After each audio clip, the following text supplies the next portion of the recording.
እሺ ተማሪዎች ዛሬ ፕሬዘንቴሽን የሚያቀርብልን ተማሪ አክሊሉ ይሆናል። ሁላችሁም በጸጥታ ተከታተሉት። ቀጥል።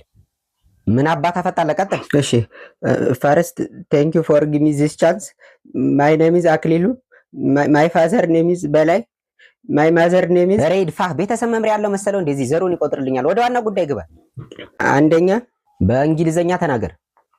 እሺ ፈርስተኛ ሞቆዶኒያ ኢዝ ሞቆዶኒያ ማይቶኮንድሪያ ለማለት ፈልጎ ነው ቲቸር።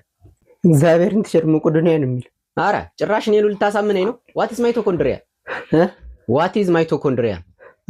ምን ማይቶኮንድሪያ ኢዝ እሱን አትየው እኔን እያየህ አውራኝ። እግዚአብሔርን ያላውቀውም ቲቸር ዛሬ ነው የሰማሁት ስሙ። የፈጣሪ ያለ። እሺ በቃ ተው እሱን ቀጣዩን አቅርብ።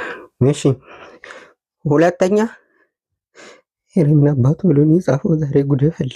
ምን አልክ? ሽንት ቤት መጣብኝ። አትወጣት ዛሬ ሳትጨርስ እዙ ትበላሻተለህ እንጂ ምንም እኮ ነው የማይነበበው። ቆይ ማን ነው የጻፈው? እኔ ምንም አውቀው ነገር የለም። ኧረ ቲቸር ራሱ ነው የጻፈው። እኔ? አዎ እግዚአብሔር እና ምን ሆኖ ነው? ናውጣ ናውጣ። ታንክስ ፎር ሊስኒንግ። ናውጣ እኮ ነው የምልህ አንተ።